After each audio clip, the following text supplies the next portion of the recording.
Good afternoon, everybody, and welcome to the MIT SDM Systems Thinking webinar series. Today, I'm your moderator. My name is Eric, and today we have a really great presentation here brought to us by Anando Chowdhury. It's titled Creating a Technology Strategy and Roadmap for Global Manufacturing at Merck. We will have a question and answer segment at the end of Anando's presentation, so if you send any questions you have, and we'll be happy to answer them at the end of the presentation. Anando, if you'd like to take it away.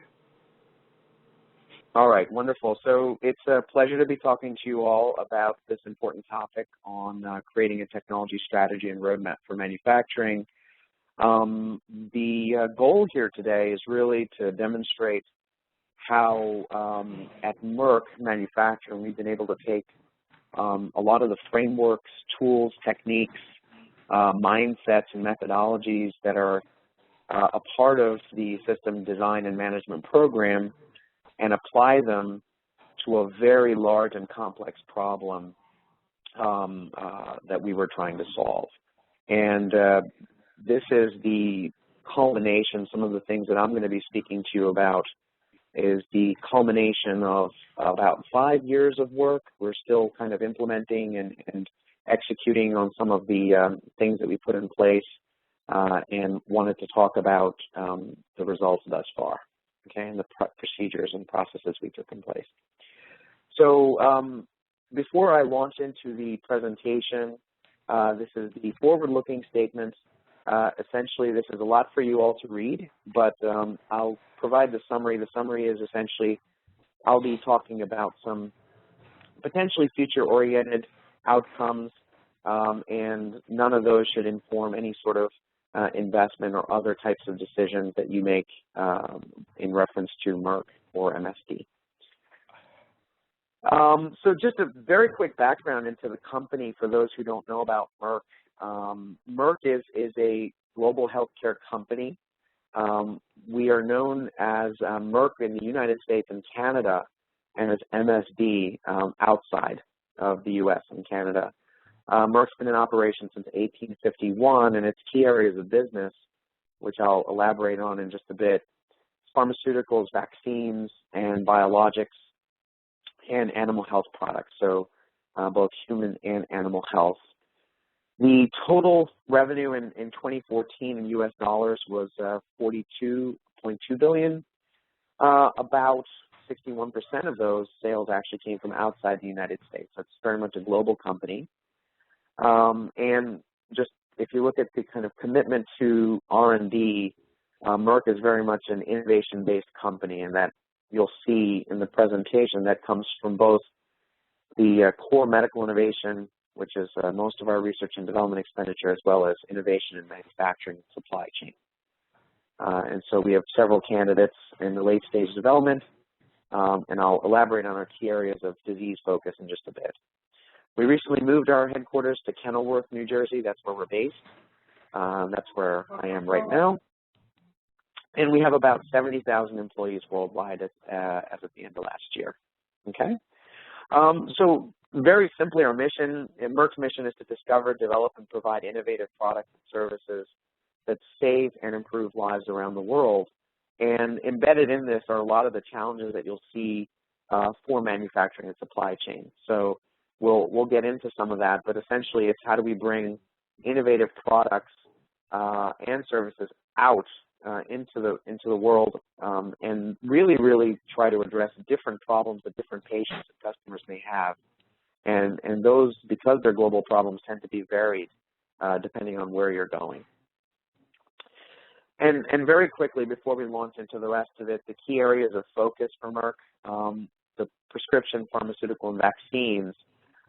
We've focused in on some major therapeutic areas, primarily cardiovascular, diabetes and obesity, infectious disease, neurosciences, oncology, the respiratory and immunology space, and a suite of vaccines for preventable diseases.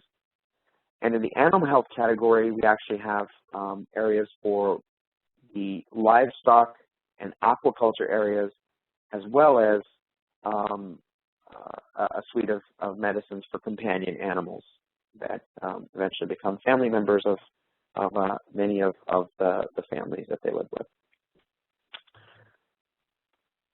So before we launch into the topic here today is technology strategy and management, we wanted to give a couple of definitions.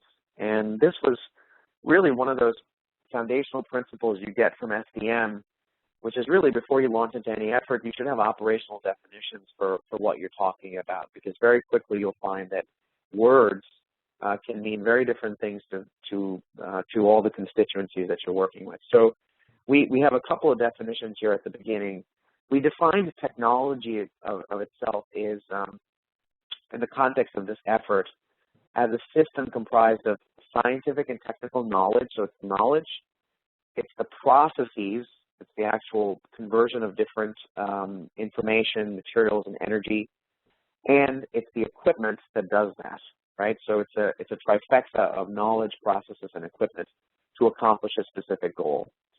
Within technology, the broader set of technology, there's manufacturing technology, which are a combination of knowledge, process, and equipment that are directly or indirectly involved in the transformation of raw materials into products, right? And this is a very important part, their subsequent delivery in a useful form to a customer or final patient. And we have a variety of different customers along the path to the final patient, and you'll see that later on in the presentation. We defined product configurations. These are actual changes in a format to a product that a customer would see or perceive. So, for instance, if you're thinking about an oral dosage form, the color of the tablet may be a configuration that you would see. If you have a liquid formulation, if it's delivered in a cup or a syringe or a vial, those are all examples of different external product configurations that you would see. And so they're truly the thing that the patient or the caregiver is seeing at the end of the day. They can be helped or created by a variety of different manufacturing technologies. So different manufacturing technologies have the ability to create different product configurations.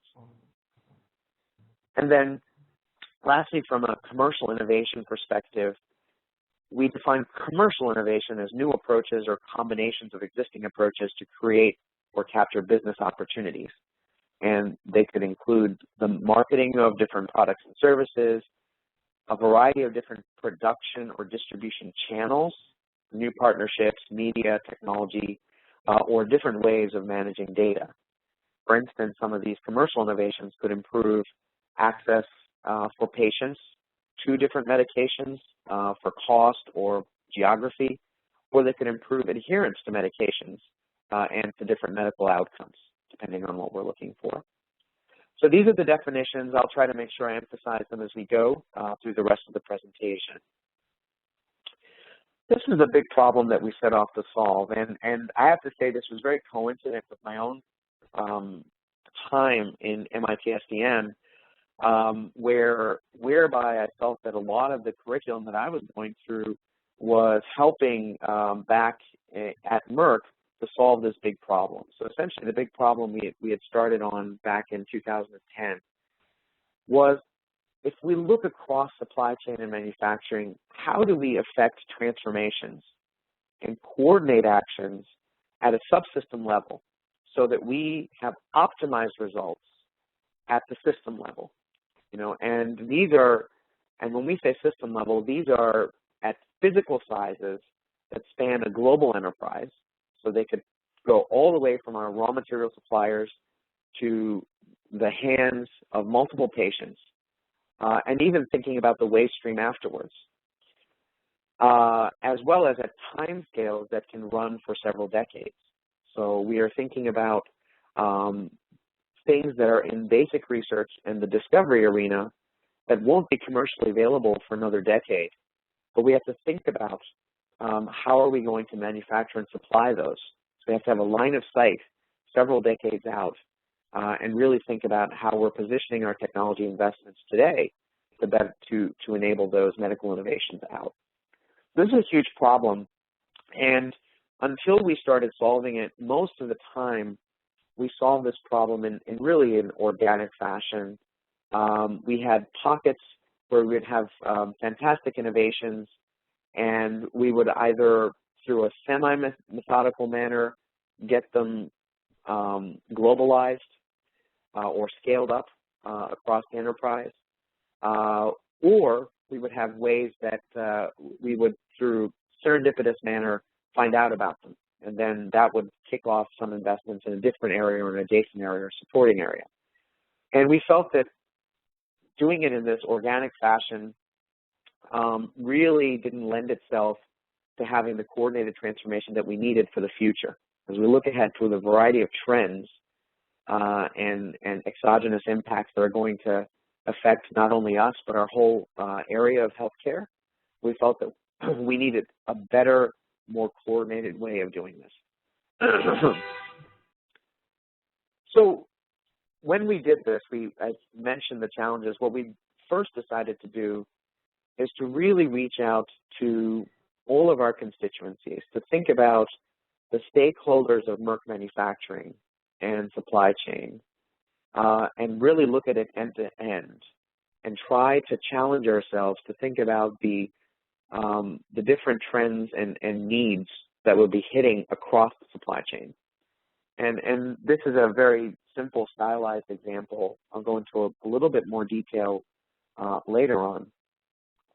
But essentially we said, okay, if we think back to our raw material suppliers, we think about the true manufacturing process, which is taking raw materials, creating a finished product, be it a tablet, a vial, a syringe, whatever that is, packaging that product so that it's usable and distributable, and then taking that, distributing it out to either a clinical setting, an organized care setting, pharmacies, etc., and then back out to the patients.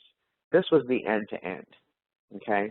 And back in 2010, as we were looking forward, we said, what's happening in each of these steps? What's really impacting us? What are we going to need?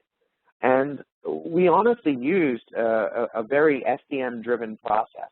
We used things that you would learn from a systems engineering perspective, and we reached out to a multitude of stakeholders, from our outbound marketing organization all the way back to discovery and development, and certainly our own manufacturing colleagues, both inside and external.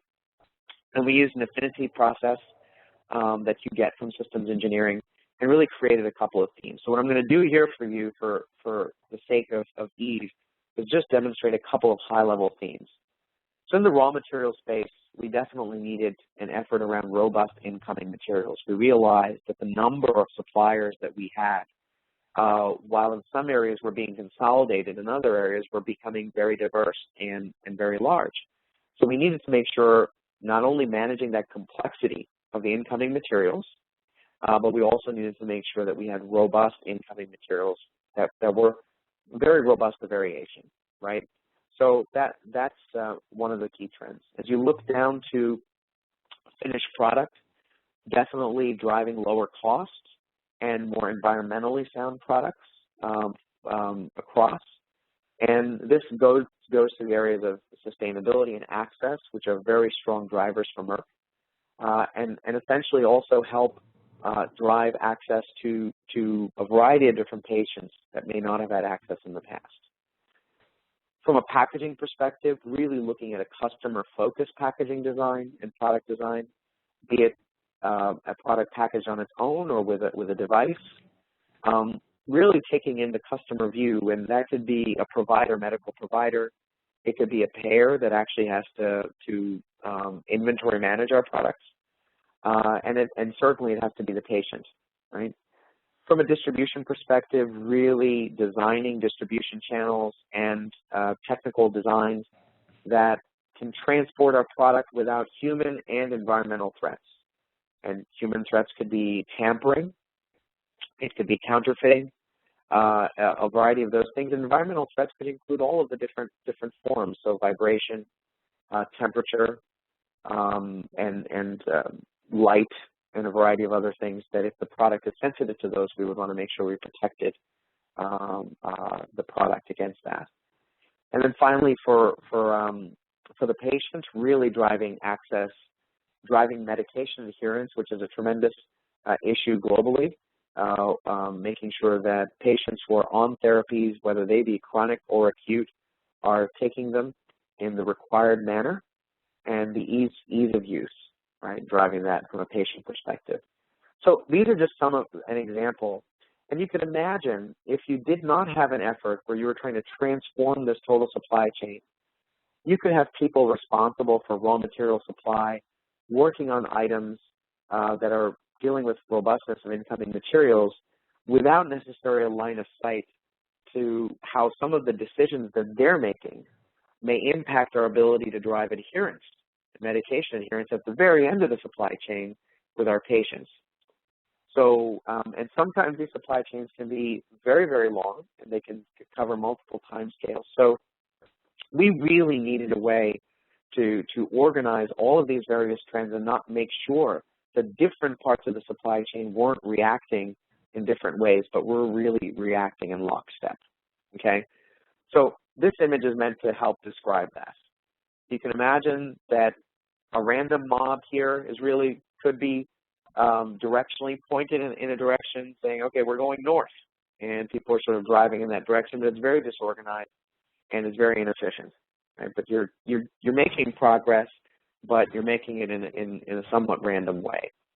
What we wanted to say is, how can we transform that? Are there tools and techniques that we can use from SDM that would help us to create a synchronized march that really, really would demonstrate the different groups and the parts of the supply chain transforming in a way that was in lockstep, okay? So the first thing that we needed to tackle after we looked at those trends was really trying to create a systems level picture, something that could help people describe and understand what part of the system we were talking about. Because you can imagine in a technical environment, there are people who are great experts in a part of the process, but may not know a lot about another part of the process. And so we wanted to kind of remove that, the 5-foot view, and create and integrate an aggregated 50,000-foot view. Okay, and we started with this diagram, which involved, believe it or not, about 120 different stakeholders kind of chiming in and helping to create this map. So we said, if we look at all of our products, whether they're in the pipeline, so they're intended to come to market in the next decade, or they're inline products or currently commercially available marketed products globally, how are they supplied? What do those supply chains look like? And we did an inventory of all the products, literally all the products. And we said, gosh, they come to the market in 3 different ways. They come to the patient in 3 different ways. Here's pathway number 1. They could be what we would call a chemically synthesized API, small molecule API. And API stands for active pharmaceutical ingredient, right? So I'm going to use a drug that might be well known to people. There's a type 2 diabetes drug that we make called Januvia. The active in that drug is Sitagliptin, so that's the actual active component. And it's a small molecule because in relation to biotech or biologics or therapeutic proteins, they contain a few number of Daltons, a few number of atoms in that molecule. So we would have a chemically synthesized small molecule. We would create an oral dosage form, usually a tablet, a capsule, a soft chew, whatever that is. We may have a non-sterile device, like an applicator if necessary. We would primary package it, secondary package it, and then distribution, get it out through a distribution logistics channel. So this is pathway 1, if you will. We have another pathway for our biotech products, therapeutic proteins. So here we would create some sort of a bulk through some biotech process. It would be formulated and filled in some sterile manner. It would generally be put into a sterile device, either a pen injector or a syringe, something like that. And again, it would follow the primary packaging, secondary, and distribution logistics. So these are what we would call medium-sized molecules. And then we have our very, very large molecules. So these are many million atoms here. But if you look at vaccines, bulk, so we create a bulk process through some fermentation process, either microbial or viral, and we then form-fill that vaccine's bulk. We use some sort of device, and then again, it goes through the packaging process and out. On some rare occasion, we do have certain things that are biologically derived, small molecule active pharmaceuticals, and those, again, can go through either the sterile process down the right-hand side or through the non-sterile process to the left-hand side. So when you think about this diagram, what we've created here are essentially what we would say are pathways. These are manufacturing pathways. So any product that we make or will make in the future will follow from the top to the bottom one of these pathways. So you're able to, identify what those are very clearly by drawing a line from the bottom to the top, or the top to the bottom, I should say. And when you think of those pathways, those are what define our end-to-end supply chains. And when you create a transformation, what you're really talking about is you're transforming along a pathway, so say therapeutic protein bulk, through filling, through this, right, through packaging. You're transforming the pathway and you're transforming technologies within the box, right? So generally you have subject matter experts that live within boxes, and then you have integrators that need to span across boxes and across pathways. And this prior to our effort, really was not done in a synchronized fashion. And we would say most of the innovation was dedicated to within the box innovation. So there were technologies that really maximized the value within the box, but it didn't necessarily have a coordinated value across the pathway. Okay? So that's what we're trying to do here. And then I would be remiss if I did not add, we have a enabler which kind of went across the whole of all of the pathways, which were really two areas of information technology and analytical technologies. Analytical technologies are talking about chemical or biological methods by which we're able to characterize many of our products at every step of the way, as we do. Okay. So that created the pathways and created a system-level view and created a common language of which pathway we were talking about and which box we were talking about. The next thing we needed to do is to say, how do we then think about the innovations across the pathways and within the boxes? How do we think about the technologies we should be investing in and those that we shouldn't? And for that, we needed to really create a framework of performance measures. And our principle that we used, again, from an SDM perspective, is really defining a framework for the external world. Many of you who are familiar with this would see this diagram and recognize it as a stakeholder map that you would need to do during a system architecture effort. And the arrows and various arrows that can connect different boxes in this really define the types of things that are flowing between the boxes. So depending on the color of the arrow, they could be technology that's flowing, they could be information or knowledge that's flowing, they could be goods and services or products that are flowing. So we did create a stakeholder map for our world depending on what type of product we were dealing with, whether it was a vaccine or a therapeutic protein or pharmaceutical product or an animal health product.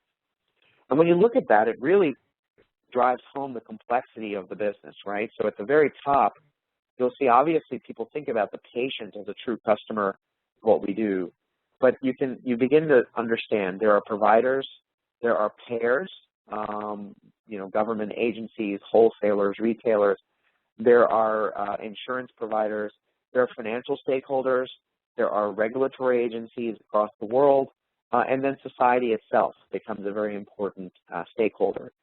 We can map those then to say, how do those different stakeholders impinge on the internal world?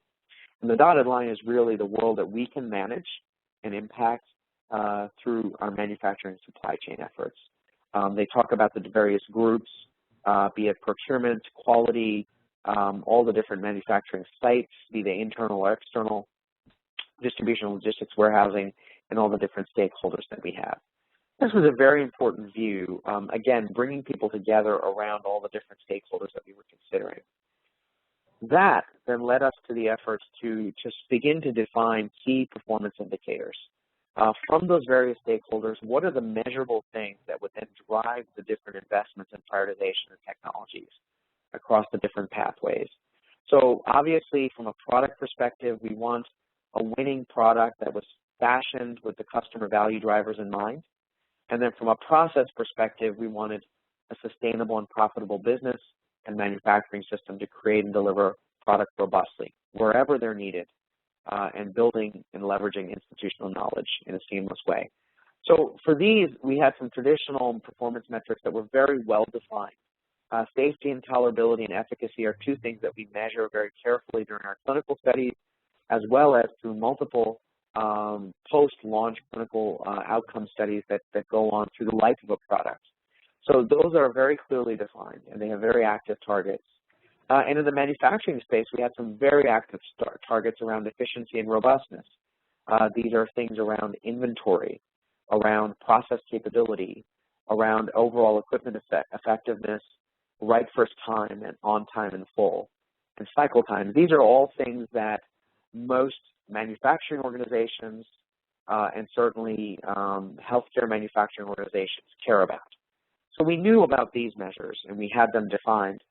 What this effort helped us to do is really begin to add other measures that we might not have had in the past. So for instance, in the product space, we started to add a ton of features. What are the attributes that signify things like integrity and elegance and ease of use? We added things around standard costs to make the product, the flexibility to continuously improve our products, and how do we make our manufacturing assets more flexible. Sustainability and environmental considerations became more important. Global access is certainly something that we began to focus on in a much more heightened way, and build on a tradition of providing access to medications globally. And then certainly the scalability and continuity from the R&D and technology world through research and up through manufacturing. So these are the additional key performance indicators. And behind this, honestly, there were a lot of operational definitions that we were able to provide that helped us directly measure and compare between different investment options. That drove us to a mapping exercise. And what I've cast here is a very simple, stylized drawing of the types of maps we were able to create. But all of that background work that was greatly informed by the SDM frameworks around technology strategy, systems engineering, and systems architecture, then allowed us to begin to bring a lot of our stakeholders together using a common language and a common framework to create these maps. And essentially, at the top, these should be very familiar format for most people from a tech roadmap perspective. We have a ton of business focus areas, and then we have, in time, a variety of different technology areas that we can invest in. And you can see we started the road mapping effort in 2011, and we mapped the technologies out through to now, essentially now, 2015, and we are currently going through a process of refreshing our investments for the next 5 years to 10 years. So this process is now an embedded process within our manufacturing area, and this was the initial sweep at it, okay? So once we created the first set of roadmaps, we said we do need a process by which we institutionalize what we've learned, and to make sure that all of the work we did to create an architecture is not lost, so that a team 5 years after the initial launch wouldn't have to come in and reinvent all of the infrastructure. So what we did was we created a way to institutionalize this, and essentially this process simply does one thing. It takes the voice of the technology and it creates a line of sight for that voice of the technology out to the folks who are our customer-facing marketers. It takes the voice of the customer and it drives it back to the technologists who are inventing the technologies that are inventing our supply chains of the future. So you have 3 components of the front end of this process.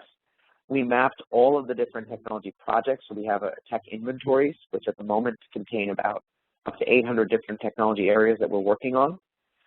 We have a way to look at our product families and really understand the market dynamics, be it infectious disease or diabetes, et cetera, and really creating that real-time customer understanding. And sometimes that means that we have technologists who are out in the use context, they're able to go and look at a way that a vaccine is being used in a variety of different use settings, for example.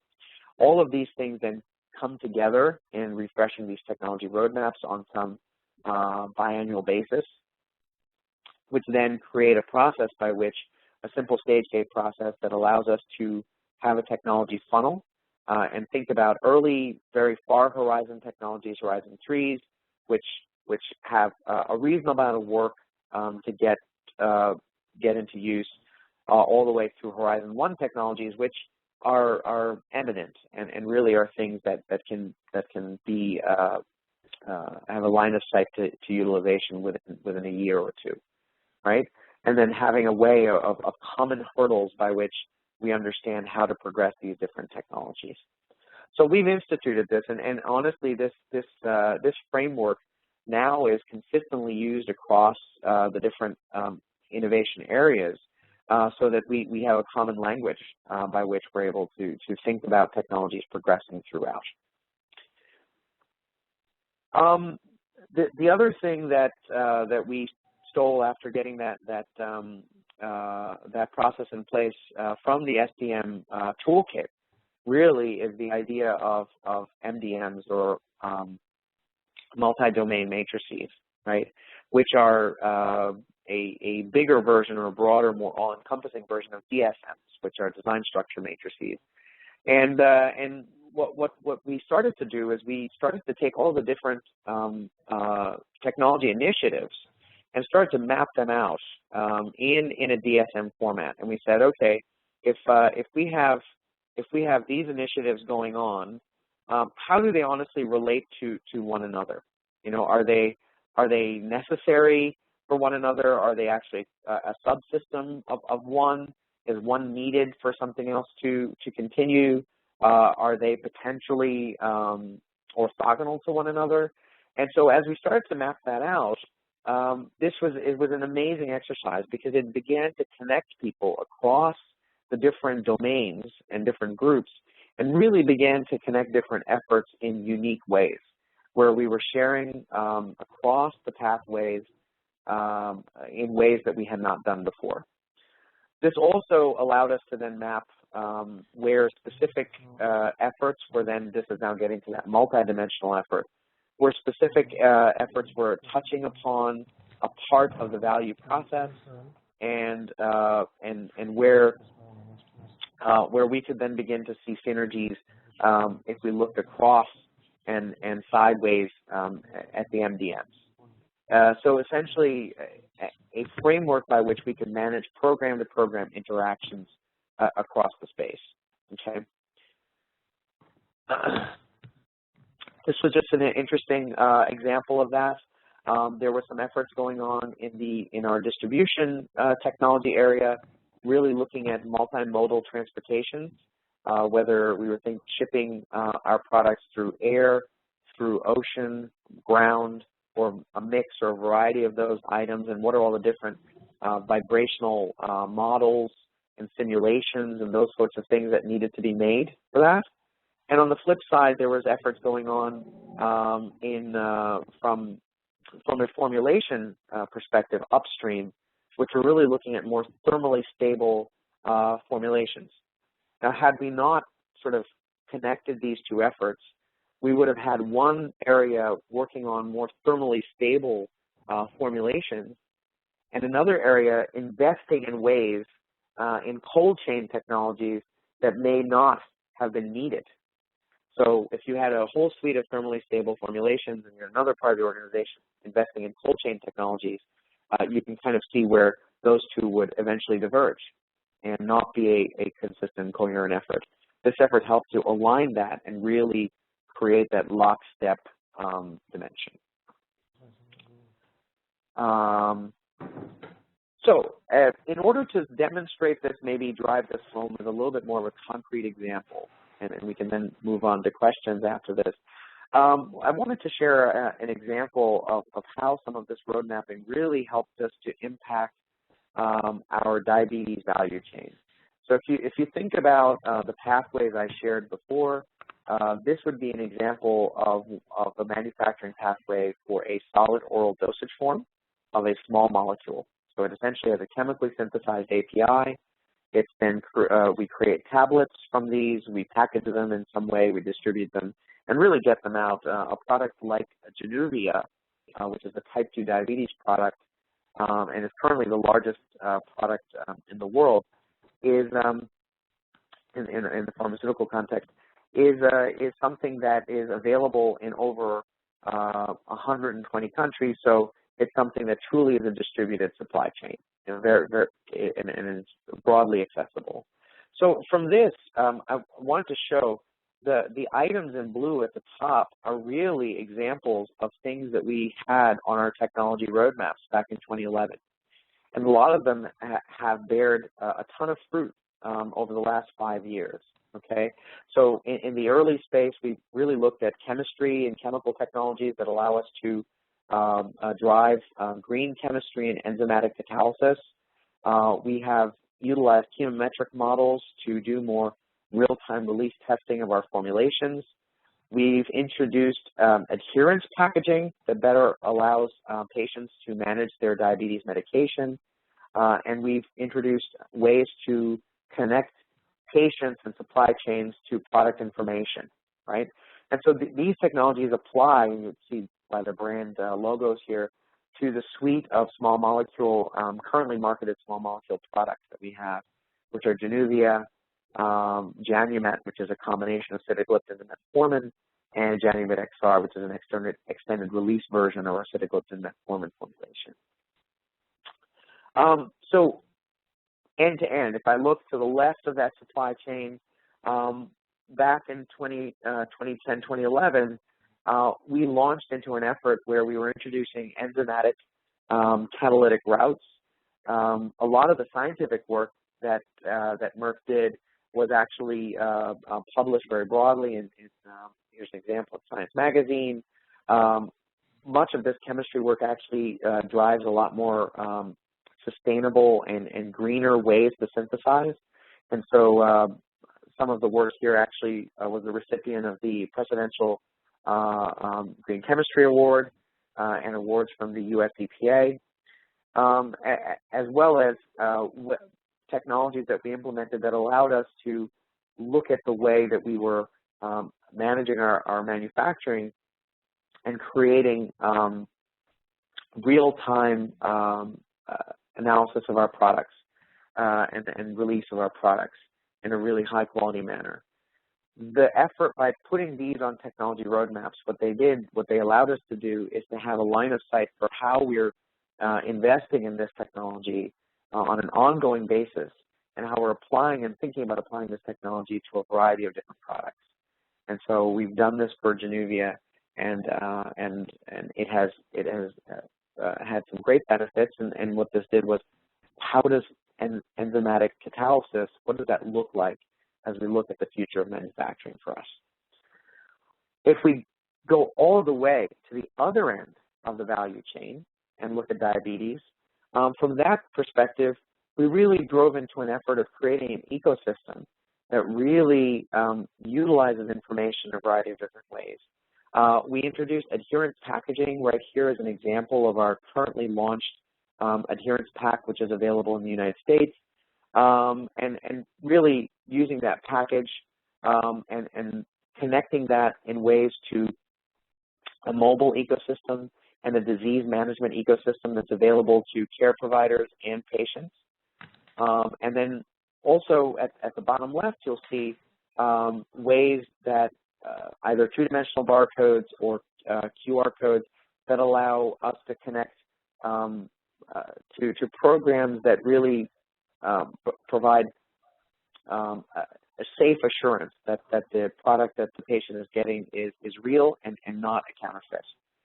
So this whole ecosystem, we started to look at this, and the technology roadmaps allowed us to connect them, where investments in health portals could be connected to investments in medical applications and health management applications, to packaging formats, and to actual efforts in marketplaces to to drive anti-counterfeiting.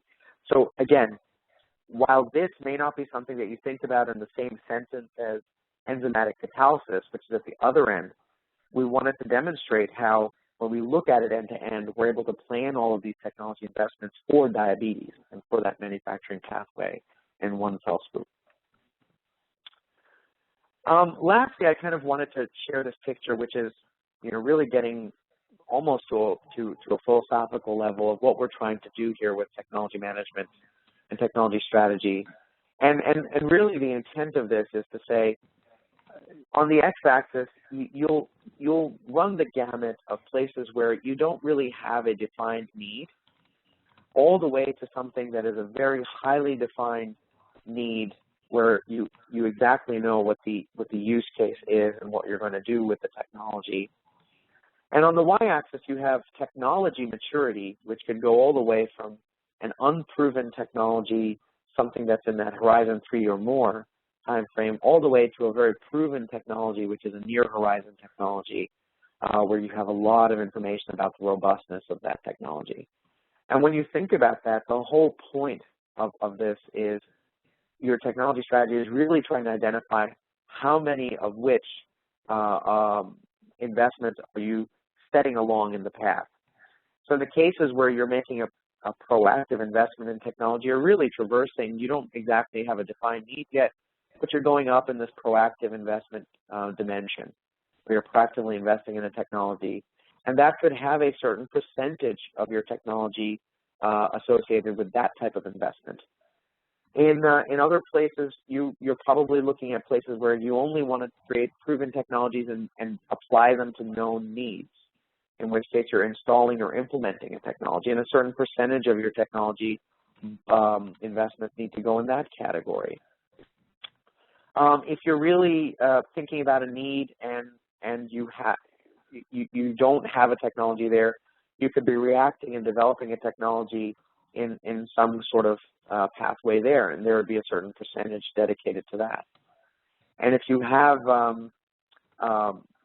some unproven technology and you want to create a need for that, you could do that as well. And say, what could we do with this technology potentially, and then co-modify that, and there'd be a certain percentage of your technology.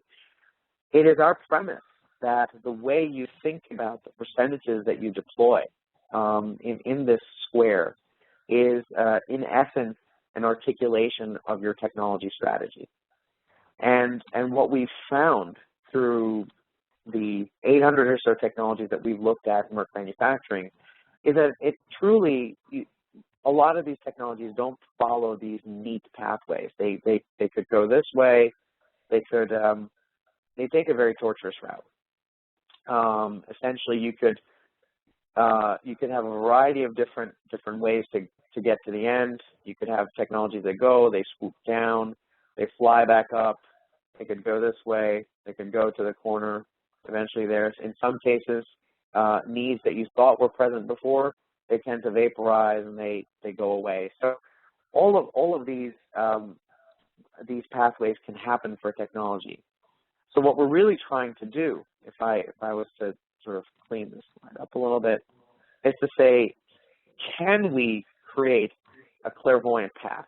Can we actually create a way where we reduce the random walks that we might have for some key important technology investments, and really try to say we can take an unproven technology with a fairly ambiguous need and drive it in a very clear way to a proven technology with a very, very articulated and well-articulated need.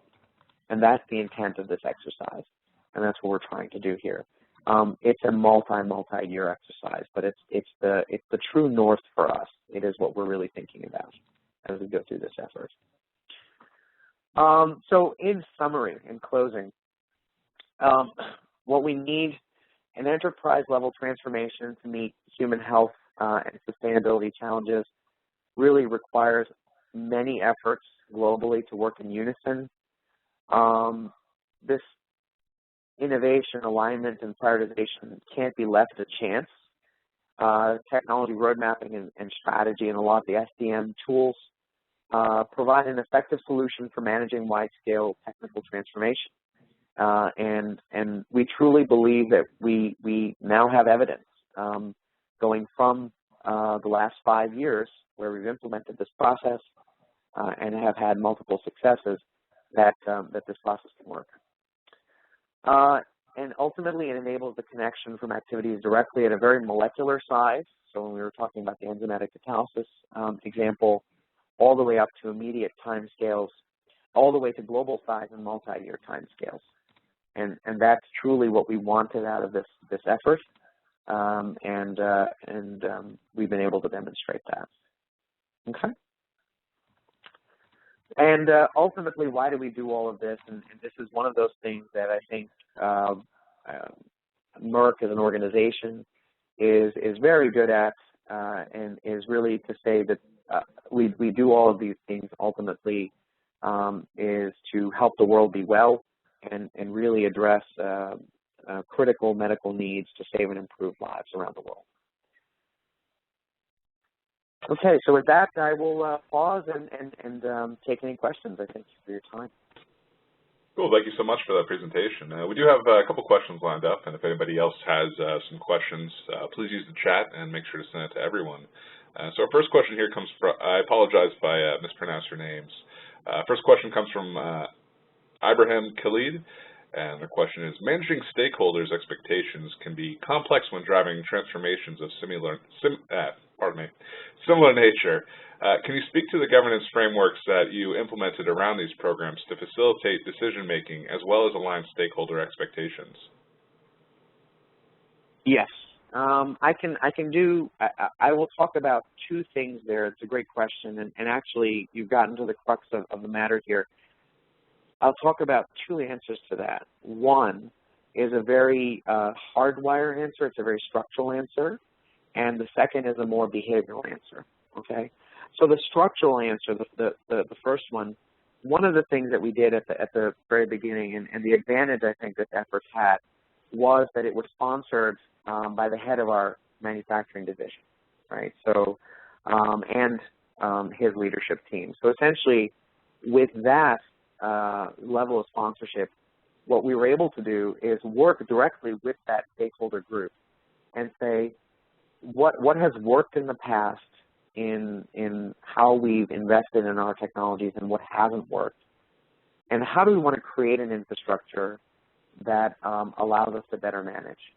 What we came up with that was a sort of a tiered process. So we realized that the very large investments, the very big ones, that really took the company in a broad strategic direction, and needed to have our highest level stakeholders and the most cross-functional set of stakeholders. And so we looked at those and we said, and truly again from a system design perspective, it's how many interfaces does this decision have, and what is the impact of these decisions, right? So we brought those two things together. And for those, we created forums and in many cases used existing governance forums whereby we could discuss those technologies and get decisions made. Now, the second principle we said is we did not want that level of decision-making to be applied to things that were more within the box and things that could be decisions that could be made on a functional basis. And so there we went down to lower tiers and said we're going to create different pockets of places where innovation could be discussed. And we created visible maps to say, hey, here are the places where people tend to talk about packaging innovations. Here are the places where people tend to talk about innovations in formulation. And these are the places you should go, right? And we're actually in the process of updating those maps. So people could navigate across this very large enterprise to say, where do I need to go to talk about different innovations?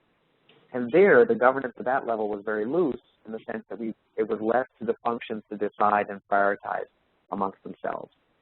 And creating this tiered process where you could look at the top and you could look at the bottom and draw a line of sight, that was very important. And implementing that honestly took quite a bit of time and a lot of iteration and a lot of sponsorship and dedication, but you needed to do that. The behavioral side, so the second answer to your question was, really this was a framework that we started to adopt, which was really, it was called RAPID, and I believe it was developed by researchers at Bain Consulting. And that was one of the things that we looked at, which is to say, when you map out a decision, you need to begin to think about who has the ultimate D, who has the decision. And in general, that should be a singular person. A singular person should be able to commit the organization to action with all of the various inputs. You know, so RAPID is a sort of an acronym that stands for a variety of different things, but the R, the I, and the D were the important ones, where R is the recommend, I is the input, and D are the decisions. So having a variety of different inputs, which are then gelled together in a very solid and cohesive recommendation, it should come down to a singular decision maker who could be the head of a committee or a council, but he or she should be able to commit the organization to action. And that was a great behavioral thing, and it's worked really well. So we've been able to implement that model and that thinking behaviorally across the organization to drive us forward. Excellent. So our next, wow, got a lot of questions coming in here. So our next one comes from Symmetrics. How is risk evaluated / managed in this process? Operational, regulatory, financial risk, etc. Yeah, great. So I showed in the diagram before the stage gate process.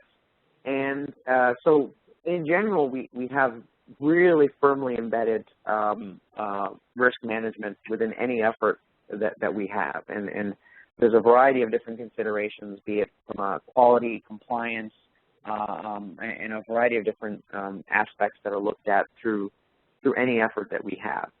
The stage gate process then also allowed us to look at all of the different considerations in a very sort of methodical way. When you think about the different stages and phases, we asked a host of a variety of different risk-oriented questions at each of those stages.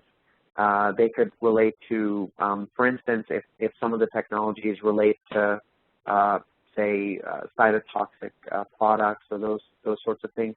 There's a whole slew of methods and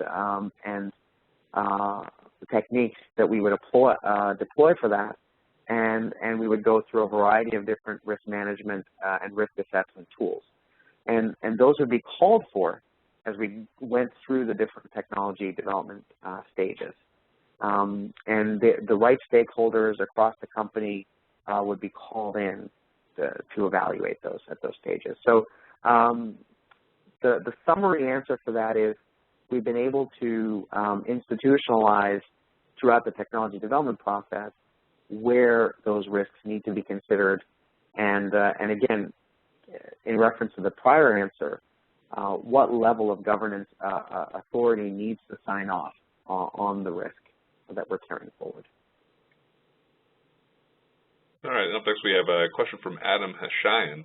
How can this process be transferred to other industries, and have you done this already? We have, so I will say that in our benchmarking and through, a lot of the kind of research that we did as a part of, and actually through SDM, we found that a lot of different industries have a mature technology planning process. So that mimics this to some extent. I think some of the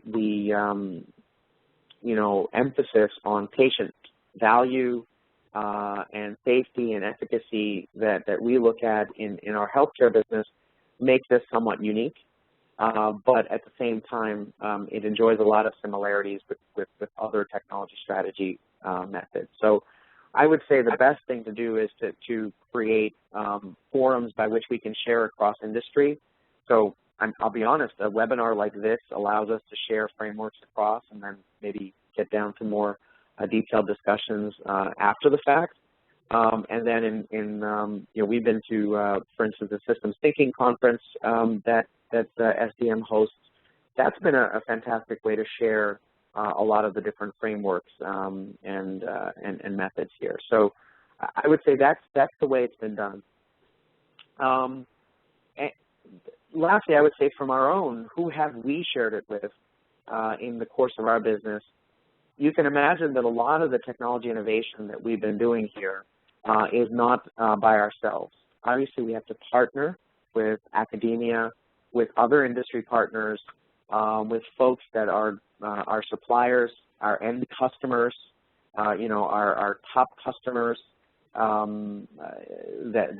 are out there, be they hospitals or caregivers, and even patients. We have to understand patients. So we've been able to share parts of this process with those folks, with the partners that we work with to get these innovations out there. And that's truly been our first port of call, because we understood that if we did this, if we innovated by ourselves, by definition we would not succeed. And so that's been through the various efforts and investments we've been able to share some of this with those groups. So just a reminder that the recording as well as the slides will be available on the SCM website by the end of the week. Everybody will receive an email there letting you know. Also, so since we are running a little short on time, we will take one more question, if that's okay with you. That's fine, yeah. All right, cool. So this is from Linda and Guyan. How do you handle change management, organizationally, behaviorally? One of the challenges of any technology strategy is managing changes, balancing, reacting to market changes, new learnings, management, turnover versus staying the course for long-term investments. Right. So that's a fantastic question. What we did in the prior version of this, and I'll tell you what we're doing looking ahead. In the prior version of this, we installed, if you remember the pathways that I discussed, we installed people that within the different boxes that really acted as technology stewards. So there were people that could look and be very cognizant about the voice of the technology, but then also look out to the voice of the customer, have direct contact with folks, and make sure that they were constantly, with this framework in mind, refreshing what we were going to do. As we look ahead for the next 5 years, what we've installed now is what we call the ICOP, it's the Innovation Community of Practice. And myself and a variety of my fantastic colleagues around Merck have banded together, and we've created a virtual network of innovators that are connected through information technology tools. As well as once a year at least, we get together physically, and we're able to globally stay connected. So that, I think, increases the frequency with which we're able to update our visibility to changes, and it's able to get those changes much more quickly metabolized as we move forward. Excellent. Well, thank you so much, everybody, for coming out. Thank you, Anando, for giving a wonderful presentation. Look forward to hopefully having you again to do another one for us. No, I thank you very much. I very much appreciate the opportunity and appreciate everyone's time in listening to this. Thank you.